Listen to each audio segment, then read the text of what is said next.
Hello everyone, welcome back to Ajith movie motives YouTube channel. నేను ఈ వీడియోలో లేటెస్ట్గా తమిళ్లో రిలీజ్ అయిన రింగ్ రింగ్ అనే మూవీని ఎక్స్ప్లెయిన్ చేయబోతున్నాను. ఈ మూవీ కాన్సెప్టే భలే క్రేజీగా ఉందండి. కొంతమంది ఫ్రెండ్స్ అందరూ కలిసి పెళ్ళైపోయిన తర్వాత అక్కడికి వెళ్ళిన తర్వాత అందరూ డైనింగ్ టేబుల్ మీద కూర్చొని తింటూ ఒక గేమ్ ఆడతారు. ఇంతకీ ఆ గేమ్ ఏంటంటే అందరి ఫోన్లు తీసి ముందు పెట్టేసి వచ్చే మెసేజెస్ని వచ్చే మెయిల్స్ని అందరి ముందు చూసేలా చదవడం, చూపించడం. ఇలా చేయడం వల్ల వాళ్ళ రిలేషన్షిప్ ఏమైంది, ఎవరెవరు ఎలాంటి వాళ్ళు అనేది ఈ మూవీలో చూద్దాం. ఇంకా ఏ మాత్రం లేట్ చేయకుండా నేనైతే మూవీలోకి వెళ్ళిపోతాను. మూవీ ఓపెన్ అవగానే రింగ్ రింగ్ అన్న టైటిల్ కార్డ్ తో కట్ చేస్తే పాండిచేరిలో త్యాగు అనే ఒక అతను ఇప్పుడు ఫోన్ లో మాట్లాడుతూ ఉన్నాడు.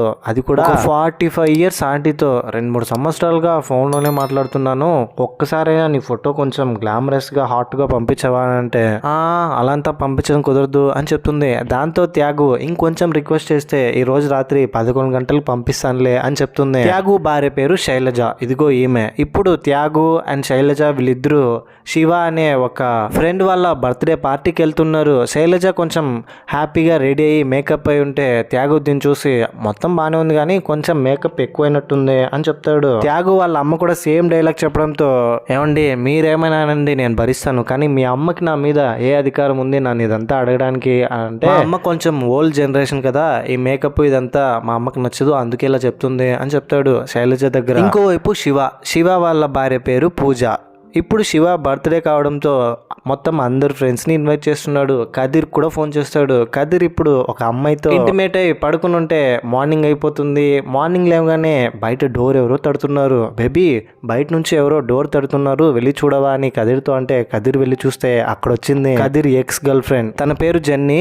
లోపల ఉన్న అమ్మాయిని చూస్తే ఇంకా జెన్నీ ఎలా రియాక్ట్ అవుతుందో భయపడి ఎలాగోలాగా జెన్నీని మంచం కింద దాచి, నేను చెప్తే అర్థం చేసుకోవే, మా అమ్మ వచ్చింది, మా అమ్మకి గనక నువ్వు ఇక్కడ ఉన్నది తెలిస్తే నిన్ను తప్పుగా అనుకుంటుంది, అర్థం చేసుకుని అక్కడ నుంచి బయటికి పంపించేస్తుంది. జెన్నీకి తెలియకుండా ఏదో ఒకటి మేనేజ్ చేసి. ఆ తర్వాత కదిర్ వాళ్ళమ్మ కదిర్కి ఫోన్ చేసి, రే ఇంకా ఎన్ని రోజులని ఇలా సింగిల్గా ఉంటావు, త్వరగా పెళ్లి చేసుకోరా అంటే, చేసుకుంటానమ్మా అని ఫోన్ కట్ చేసి జెన్నీ దగ్గర, ఎన్ని రోజులని ఇలా నన్ను ఏడిపిస్తూ ఉంటావు, పెళ్లి చేసుకుని ఏడిపిస్తూలేని, పెళ్లి చేసుకోమంటే ఈ పెళ్లి ఈ రిలేషన్షిప్ ఇదంతా నాకు వర్కౌట్ అవ్వదు, మనం ఇదివరకు లాగే ఇలా కలిసి ఉందామని ఇంకోసారి పెళ్లి టాపిక్ ఎత్తకని వెళ్ళిపోతుంది. ఇదిగో ఇతని పేరు సుందర్కి శివ ఫోన్ చేసి, అరే ఈవినింగ్ బర్త్డే పార్టీ ఉంది వచ్చాయంటే, నాకు కొంచెం ఆఫీస్ వర్క్ ఉంది రాలేను, చూద్దాం, సరేలే ఎలాగోలాగా పర్మిషన్ తీసుకుని వస్తానులే అని చెప్తాడు. సరిగ్గా అప్పుడే శివకి యశిక అనే ఒక ఆమె ఫోన్ చేసి, డైమండ్ నెక్లెస్ ఆర్డర్ పెట్టావని చెప్పావు కదా, ఎప్పుడు వస్తుంది అంటే, ఇదిగో నేను నా వైఫ్తో ఉన్నాను, తర్వాత కాల్ చేయని ఫోన్ కట్ చేస్తాడు. ఆ తర్వాత త్యాగు భార్య శైలజ వస్తారు. వీళ్ళు వచ్చిన తర్వాత కదిర్ గర్ల్ ఫ్రెండ్ జెన్నీ వస్తుంది. ఫైనల్గా అక్కడికి సుందర్ వస్తాడు. సుందర్ తన భార్యని తీసుకొచ్చున్నాడు. అడిగితే తనకు కొంచెం ఒంట్లో బాగాలేదు అందుకే రాలేదు అన్న రీజన్ చెప్తాడు. ఆ తర్వాత మొత్తం అందరూ కలిసి హ్యాపీగా డిన్నర్ చేస్తూ ఉంటే, త్యాగు నా ఫోన్ ఎక్కడో కార్లో వదిలేసినట్టున్నాను, వెళ్ళి తీసుకొస్తానని చెప్తే పక్కనున్న శైలజ, ఏమండి నా దగ్గరే ఉంది మీ ఫోన్ అని త్యాగు చేతికిస్తుంది. ఏంటి మావా ఫోన్లో ఏదైనా సీక్రెట్స్ ఉందా, మరీ అంత కంగారు పడిపోతున్నావు అంటే, త్యాగు సీక్రెట్సా, అలా ఏం లేదు, జస్ట్ ఆఫీస్లో క్లయింట్స్ కాల్ చేస్తుంటారు, తీయకపోతే ఫీల్ అవుతారు కదరా అని చెప్తాడు. ఆఫీసా లేక ఇంకేమైనా అని కదిర్ కొంచెం, మాకు తెలుసులేరా నువ్వు ఎలాంటి వాడు అనేలాగా అందరి ముందు మాట్లాడి, సరే మావా ఇప్పుడు నీ ఫోన్లో ఏ సీక్రెట్ లేదంటున్నావు కాబట్టి ఒకసారి నీ భార్యకి ఫోన్ ఇవ్వంటే, నేనెందుకు ఇవ్వాలి, ఏంట్రా మొత్తం అందరూ కలిసి నన్ను టార్గెట్ చేస్తున్నారు, మీకు అంత ధైర్యం ఉంటే మీ ఫోన్లు మీ భార్య చేతికి ఇచ్చి చూడండిరా అప్పుడు తెలుస్తుంది అని చెప్తాడు. అంటే మావా నువ్వు సడన్గా అలా చెప్పేస్తే భార్యల దగ్గర బుక్ అయిపోతాంరా అని మనసులో అనుకుని అలా ఆలోచిస్తూ ఉంటే, జెన్నీ కదిర్ దగ్గర, ఏంటి ఆలోచిస్తున్నావు, కొంపదీసి అఫేర్ ఏమైనా పెట్టుకున్నావా, ఒకసారి మొబైల్ ఇవ్వంటే, అది కాదు బేబీ, ఎందుకు ఇదంతా లేనిపోని ప్రాబ్లమ్స్, ఈ గేమ్ అంతా వద్దు అని చెప్తాడు. ఆ తర్వాత కదిర్ ఫోన్కి ఒక మెసేజ్ వస్తుంది, హాయ్ డియర్ అని. అన్నోన్ నంబర్ నుంచి హాయ్ డియర్ అని వస్తుంది. ఎవరు వీడా లేదా అదా, నాకు కొంచెం క్లారిటీగా చెప్తావని ఫోన్ చెక్ చేస్తుంది. మెసేజ్ చూసిన తర్వాత హూ ఇస్ దిస్ అని మెసేజ్ పెట్టమంటుంది. నిన్న నైట్ ఒకటిగా ఉన్నాము, ఇప్పుడు ఎవరని అడుగుతున్నావా, నీకు కొంచెమైనా మనసుందా అని మెసేజ్లో ఉంటుంది. దీన్ని చూసిన తర్వాత జెన్నీ కోపం వచ్చి, అరే ఏంట్రా ఇది, నిన్ను నేను నమ్మాను, నువ్వు నన్ను మోసం చేసావని అంటే, అరే అది ఎవరో కూడా నాకు తెలియదు, అది ఒక అన్నోన్ నంబర్ నుంచి వచ్చింది, నాకు ఇప్పుడు మెసేజ్ చేసిన వాళ్ళకి ఏం సంబంధం లేదు అని చెప్తాడు. సరే నాకెవరో తెలియదు అంటున్నావు కదా, ఒకసారి ఫోన్ చేయి మాట్లాడదామని అంటే కదీర్ ఫోన్ చేస్తాడు. ఫోన్ చేసి హలో ఎవరు మీరు, మెసేజ్ పెట్టారని కొంచెం భయంతో మాట్లాడుతుంటే కొంత దూరంలోనే శివ ఏంట్రా నమ్మేసావా, నేనరా మెసేజ్ చేసింది, ఫ్రాంక్ చేశాను అని చెప్పి అందరినీ నవ్విస్తాడు. జోకానా బొందా, నిజంగానే అలా జరిగింటే నా పరిస్థితి ఏంటి అని జెన్నీతో ఇప్పుడు తెలిసిందా నేను ఎంత నిజాయితీ పరున్నో అని చెప్తాడు. ఆ తర్వాత అందరు ఫోన్లు ముందు పెట్టేసి ఎవరికి వచ్చే మెసేజెస్ ని వాళ్ళు చదివి అందరికీ వినిపించాలి, చూపించాలి కూడా. ఇదే గేమ్ స్టార్ట్ అయిపోతుంది. ముందు ఎవరికి మెసేజ్ వస్తుందో అని వెయిట్ చేస్తూ ఉంటారు అందరూ ఆతృతగా. ముఖ్యంగా కదీర్, త్యాగు వీళ్ళిద్దరూ భయపడిపోతూ ఉంటారు, వాళ్ళ సీక్రెట్లు ఎక్కడ రివీల్ అయిపోతుందేమో అని. అప్పుడే శివ ఫోన్ కి ఒక ఫోటో వస్తుంది, ఒక అమ్మాయిదే. ఆ అమ్మాయి ఫోటో అందరూ చూసిన తర్వాత శివ భార్య పూజ చూసి ఈ అమ్మాయి యాషిక శివ వాళ్ళ ఆఫీస్ లో వర్క్ చేస్తూ ఉంటుంది అని చెప్పి, ఇప్పుడు ఈ అమ్మాయి నీకెందుకు ఫోటో పెట్టిందంటే ఆ అమ్మాయి సరిగా డ్రెస్ వేసుకోలేదని ఆఫీస్ లో చెప్తూ ఉంటే, మంచిగా డ్రెస్ అయిపోయి రమ్మన్నాను ఆఫీస్ కి డైలీ, మేబీ ఫీడ్బ్యాక్ కోసం ఫోటో పెట్టిందేమో అని చెప్తాడు. ఓ నిజమ్మా, ఒకసారి కాల్ చేయాలంటే కాల్ చేస్తూ ఉంటే పూజ శివ దగ్గర నుంచి ఫోన్ లాక్కొని నీ మీద నాకు నమ్మకం ఉంది, నేను నీ పైన అనుమానం చూపించాను అని చెప్తుంది. కొంతసేపటికి పూజకు ఒక కాల్ వస్తుంది. కాల్లో కూడా స్పీకర్ పెట్టే మాట్లాడాలి అన్న రూల్ పెట్టడంతో అందరూ స్పీకర్ పెట్టి పూజ ఫోన్ చేసిన వాళ్ళ సిస్టర్తో మాట్లాడుతుంటే వాళ్ళ సిస్టర్ అక్క నేను ఇలా ఫ్రెండ్స్తో బయటకు వచ్చానని చెప్పి బాయ్ ఫ్రెండ్తో బయటకు వచ్చాను అమ్మా నాన్నకు తెలియకుండా, ఇప్పుడేమో వాడు నాతో ఫిజికల్గా కలవాలంటున్నాడు, నాకేం చేయాలో అర్థం కావట్లేదు అంటే పూజ ఏం చెప్తుందంటే, చూడమ్మా లైఫ్లో ఏ డెసిషన్ తీసుకున్నా నువ్వే తీసుకోవాలి, అతనితో లైఫ్ లాంగ్ నువ్వు హ్యాపీగా ఉంటావు, అతని మీద నీకు నమ్మకం ఉంది అని నీకు అనిపిస్తే నువ్వు అక్కడే ఉండు, లేదంటే ఒక్క క్షణం కూడా ఆ స్పాట్లో ఉండొద్దు అంటే అక్క నాకు వాడి మీద నమ్మకం లేదని అక్కడి నుంచి వచ్చేస్తుంది. కొంతసేపటికి త్యాగు మిగతా వాళ్ళతో రే ఎలా హ్యాపీగా వచ్చాం, ఎలా సెలబ్రేట్ చేయాలి శివ బర్త్డేను, ఇలా గేమ్ అని చెప్పి ఒకలా సడన్ గా అందరూ సీరియస్ అయిపోవడం కొంచెం కూడా బాగాలేదురా, ఈ గేమ్ ఇంతటితో ఆపేద్దామనంటే కదీర్ గేమ్ స్టార్ట్ చేయమనిందే నువ్వు, ఇప్పుడు నువ్వే ఆపేయమంటున్నావా ఏంటి, నీ సీక్రెట్ ఏదైనా బయట పడిపోతుందనేమా, గేమ్ కంటిన్యూ అవ్వాల్సిందే అని చెప్తాడు. పాపం త్యాగు భయం ఏంటంటే ఇంతకుముందు ఒక ఆంటీతో మాట్లాడింటాడు కదా, 11 o'clockకి ఫోటో సెండ్ చేస్తానని చెప్పింటుంది. ఇప్పుడు సడన్గా 11 అవుతూ ఉండడంతో ఫోటో ఎక్కడ సెండ్ చేస్తే అందరి ముందు తన పరువు ఎక్కడ పోతుంది, తన భార్యకి ఈ విషయం తెలిస్తే ఎలా రియాక్ట్ అవుతుందని భయంతో, చూడండిరా నేను కొంచెం సుందర్తో పర్సనల్గా మాట్లాడాలి, అలా వెళ్ళి సిగరెట్ కొట్టేస్తానని సుందర్ని బయటికి తీసుకెళ్ళి, చూడు నీ ఫోన్ నా ఫోన్ రెండు ఒకే మోడలే, మిగతా వాళ్ళందరికంటే నేను నీతోనే ఎక్కువ క్లోజ్గా ఉంటానురా, దయచేసి ఈ ఒక్క సిచ్యువేషన్లో నాకు హెల్ప్ చేయి, ఎలాగో నీ భార్య రాలేదు కాబట్టి మనమిద్దరం ఫోన్లు మార్చుకుందాం, 11 o'clockకి ఒక ఫోటో వస్తుంది అని చెప్తే సుందర్ నేనెందుకు చేయాలని ఫైనల్గా ఏదో ఒకలాగా త్యాగం చూసి పాపం అనిపించడంతో ఈ డీల్కి ఒప్పుకొని ఫోన్ చేంజ్ చేసుకుంటారు. 11 o'clockకి ఒక ఫోటో వస్తుంది, ఆ ఫోటోని చూసి అందరూ షాక్ అవుతారు, ఇంత వయసు అయిపోయింది ఇలాంటి ఒక ఆంటీతోనా నువ్వు రిలేషన్షిప్ లో ఉండాలనుకున్నది అని సుందరం చూసి అందరూ నవ్వుకుంటారు.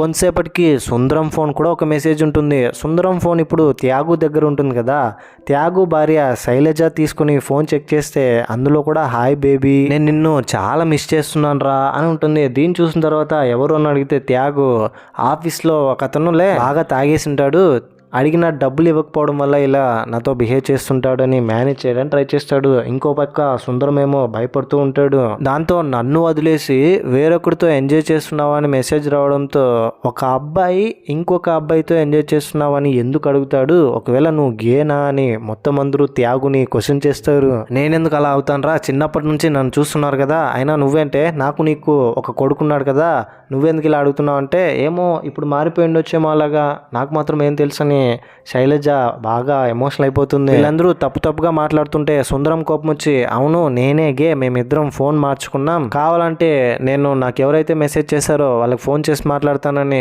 ఫోన్లో మాట్లాడతాడు. ఇద్దరు మాట్లాడుకున్నది చూసి మొత్తం అందరూ ఆశ్చర్యపోతారు. సరిగ్గా అప్పుడే సుందరం భార్య అక్కడికి వస్తుంది. సుందరం ఇలాంటి వాడా అని తెలిసి సుందరం భార్య కూడా ఫుల్ షాక్ లో ఉంటుంది. సుందరం దగ్గర వచ్చి ఇన్ని రోజులు నాతో నువ్వు ఎందుకని నిజం చెప్పలేదు అనేలాగా చూసి, చూడండి గైస్ మీ ముందు ఈ టాపిక్ గురించి మేము డిస్కస్ చేయాలనుకోవట్లేదు, మా పర్సనల్ విషయం ఇది, తర్వాత మేము మాట్లాడుకుంటాంలే అని సుందరం భార్య చెప్పేస్తుంది. ఇప్పుడు శైలజ త్యాగును అడుగుతుంటుంది, ఆ ఆంటీ నీకు ఇలాంటి ఫోటో ఎందుకు సెండ్ చేయాలి, నీకు ఆంటీకి ఉన్న సంబంధం ఏంటని ఏడుస్తూ అడుగుతుంటే అదంతా ఇప్పుడు ఎందుకువే. శైలజకి తన ఫ్రెండ్ ఫోన్ చేస్తుంది. అందరి ముందు స్పీకర్ పెట్టి మాట్లాడడంతో శైలజ ఫ్రెండ్ శివ వాళ్ళ అమ్మని ఎప్పుడు చూసినా సైకో టార్చర్ అని చెప్తూ ఉంటావు కదా, వెళ్ళి ఓల్డ్ ఏజ్ హోమ్ లో వదిలేసి వచ్చేస్తాం అని చెప్తుంది. ఇది వినంగానే త్యాగు కోపం వస్తుంది. అని అంతేకాకుండా ఇంకా తన ఫ్రెండ్ ఏం చెప్పింటుందంటే, ఇప్పుడు శివ వాళ్ళ ఇంటికి వచ్చింటారు కదా, శివ వాళ్ళు బాగా డబ్బు ఉందని ఫోజ్ కొడుతుంటారని, శివ భార్య పూజ ఓవర్గా బిల్డప్ ఇస్తూ ఉంటుందని మొత్తం చెప్తుంది. ఇదంతా శివ భార్య పూజ విని నా గురించి ఇలా మాట్లాడుకుంటున్నారని ఒకరొకరు. శైలజను చూస్తే ఫోన్ కట్ చేస్తుంది. కొంతసేపటికి మళ్ళీ ఫ్రెండ్ ఫోన్ చేసి, జిమ్కి వెళ్తుంటే అక్కడ ఒక అతను బాగున్నాడని చెప్పావు కదా, నీ నంబర్ ఇచ్చాను, నేను రేపు కలవాలనుకుంటున్నాడంటే వసే ఇప్పటి వరకే నువ్వు చేసిన చాలు, ఫోన్ పెట్టేయని కట్ చేసిన తర్వాత త్యాగు శైలజని, ఇంతవరకు నేనేదో దుర్మార్గుడిలా చూసావు, ఇప్పుడు తెలిసింది నీ అస్సలు నిజస్వరూపం, చిన్నప్పటి నుంచి నాన్న లేకపోయినా అమ్మ నన్ను కంటికి రెప్పలా పెంచింది, అలాంటి మా అమ్మ మీద నువ్వు పగబట్టావు, ఓల్డ్ ఏజ్ హోమ్లో తీసుకెళ్ళి వదిలేయాలనుకుంటున్నావు, ఇంకా జిమ్లో ఉన్న ఒక అతనితో రిలేషన్షిప్లో ఉండాలనుకుంటున్నావా, కొంచెమైనా బుద్ధి ఉందా నీకని శైలజని బాగా తిడతాడు. దాంతో సుందరం భార్య త్యాగుతో, మీ భార్యని తిట్టకండి, ఒకసారి నేను చెప్పేది వినండి అందరూని, నేను సుందరాన్ని తిడుతూ ఉంటే మీరు చూసి ఎంజాయ్ చేసేవాళ్ళు, సుందరం కూడా నేనంటే ఇష్టం ఉన్నప్పటికీ అది ఎలా చూపించాలో తెలియక కష్టపడేవాడు, నా ప్రేమ అతనికి అర్థం కాదు, పెళ్లి తర్వాత అయినా మారతాడేమో అని చూసి తిట్టాను, కొన్నిసార్లు అయితే హార్ష్గా బిహేవ్ చేశాను, అయినా మారలేదు. సుందర్ ఫ్రెండ్ జాన్ గురించి నాకు తెలుసు, నేను జాన్తో మాట్లాడాను, జాన్ నాకు మొత్తం ఎక్స్ప్లెయిన్ చేశాడు అని చెప్తుంది. శైలజ వాళ్ళ ఫ్రెండ్ మళ్ళీ ఫోన్ చేయడంతో ఈసారి త్యాగు ఫోన్ తీయకుండా, ఇంతటితో ఈ గేమ్ ఆపేద్దాం, ఇకపైన కానీ మనం గేమ్ కంటిన్యూ చేస్తే మన రిలేషన్షిప్ పోతుంది, మన మధ్య ఉన్న బాండింగ్కి బ్రేక్ అయిపోతుంది, వెళ్ళి బర్త్డేని సెలబ్రేట్ చేద్దామని అందరూ వెళ్ళి శివాకి విషెస్ చెప్పి సెలబ్రేట్ చేసుకుంటారు. శివ ఫోన్లో ఉన్న యశిక ఫోటో చూసి, యశిక గురించి నాకు అన్నీ చెప్పావు కానీ ఈ డైమండ్ నెక్లెస్ గురించి ఎందుకు చెప్పలేదు, ఎవరైనా ఆఫీస్లో వర్క్ చేసే ఒక అమ్మాయికి డైమండ్ నెక్లెస్ గిఫ్ట్గా ఇస్తారా, ఎందుకు ఇచ్చావు డైమండ్ నెక్లెస్ అని అంటే, అది నేను నీకు రీజన్ చెప్పలేని పరిస్థితి అని చెప్తాడు. ఏంటి రీజన్ చెప్పలేవా, మీ ఫ్రెండ్స్ అందరి ముందు నాకు రీజన్ చెప్పాలని అందరినీ ఒక చోట చేర్చి, మీ ఫ్రెండ్ చూడండి ఫోన్లో ఒక అమ్మాయికి డైమండ్ నెక్లెస్ తీసిచ్చాడు, ఏంటో అడగండి అని అంటే అందరూ ఎవర్రా అమ్మాయి, ఎందుకని డైమండ్ నెక్లెస్ తీసిచ్చావు అని అడిగితే శివ నిజం చెప్తాడు. శివ భార్య పెళ్లికి ముందు రాహుల్ అనే ఒక అతనితో రిలేషన్షిప్ లో ఉంటుంది, పెళ్లి తర్వాత కూడా రాహుల్నే తలుచుకుంటూ శివతో సరిగా కలిసి ఉండలేక బాధపడుతూ ఉంటే యశికాని రాహుల్ని ఇద్దరిని కలిపేసి, చూసావా రాహుల్ ఎంత ఈజీగా ఇంకొక అమ్మాయితో మూవ్ ఆన్ అయిపోయాడు అని శివ భార్య పూజకి ఫీలింగ్ వచ్చేలా చేసి రాహుల్ని మర్చిపోయేలా చేస్తాడు. ఇందుకు యశిక హెల్ప్ చేసినందుకు గాను